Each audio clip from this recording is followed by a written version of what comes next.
Yes Shivakumar Lal గారు react అవ్వండి. Okay, ముందుగా ఏఎన్ఎం న్యూస్ ప్రేక్షకులకు మీకు పైన నమస్కారం. నమస్తే అండి. నిజంగా కూడా నేను మళ్ళీ వెనక్కి పోయి ఒక మాట చెప్తాను. గతంలో మన దగ్గర ఒక కట్టుగా సినిమా వచ్చింది. ఆ సినిమా ఒక అన్నకి ఇట్లనే వస్తుంది, పాకిస్తాన్ అటాక్ చేసినందుకు.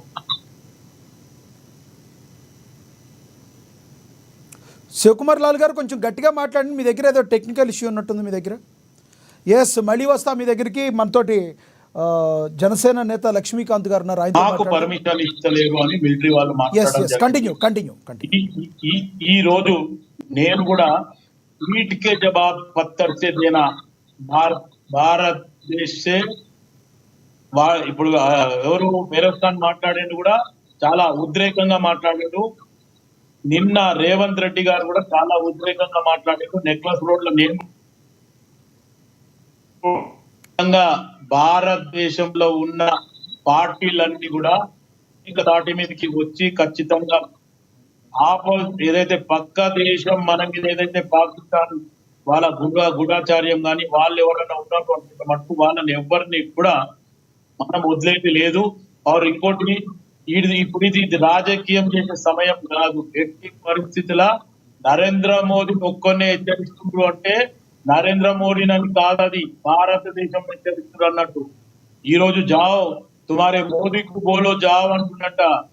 నా కొడుకులని ఖచ్చితంగా మనం కూడా వాని ఇంటి మీదకి గుసాన్ని కొట్టి చంపేయాలని. ఇంతకంటే ఇంకా మన దగ్గర మాట వేరే సంజోత గాని, మనం హిందువులము లేకపోతే వేరోళ్ళు లాగా కషాయులం కాదు, మనం అర్థం చేసుకుంటాము అనేది అది పక్కన పెట్టేయాలి. ఇప్పుడు ప్రస్తుతానికి ఎట్టి పరిస్థితుల మనం కూడా వాళ్ళకి మన దగ్గర పయల్గామాలో వచ్చి వాళ్ళు ఎట్లయితే 20 మందిని వాళ్ళు పుట్టన పెట్టుకున్నారో దాని బదులమే ఇంకెక్కువ తీసుకోవాలి. ఆ పాకిస్తాన్ ఏదైతే పీఓకే ఉందో శివకుమార్ గారు వారిని కూడా అవసరమైతే అదుపులో తీసుకోవాలి. శివకుమార్ గారు దేశంలో ఖచ్చితంగా కంప్లైంట్ చేసి ఇమ్మీడియట్ గా వీళ్ళ మీద యాక్షన్ ఎట్టి పరిస్థితిగా తీసుకోవాలి. రేపు అవసరమైతే మాకు కూడా దమ్ముంది, మేము బార్డర్ లో రెడీగా ఉన్నాం అనేది వాళ్ళు ఆ గాండు రూపాలు చూపిస్తున్నారు. అది మనం భయపడాల్సి లేదు. ఎట్టి పరిస్థితుల మన సైడ్ కి ప్రధానమంత్రి గారిని రిక్వెస్ట్ చేయడం ఏంటంటే, మొత్తానికి సైలెంట్ వార్ చేసిండు ఆయన.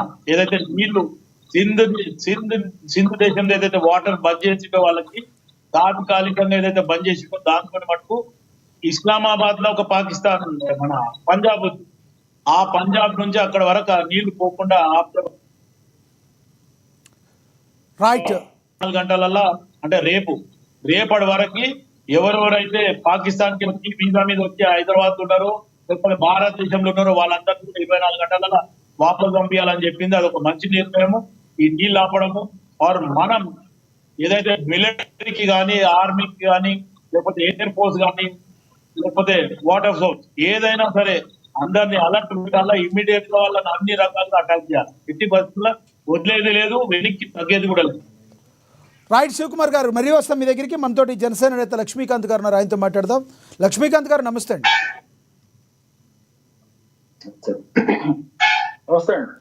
లక్ష్మీకాంత్ గారు, ఏదైతే ఉందో భారత్ పాకిస్తాన్ మధ్య ప్రస్తుతం ఏదైతే జరుగుతుందో అందరికీ తెలుసు.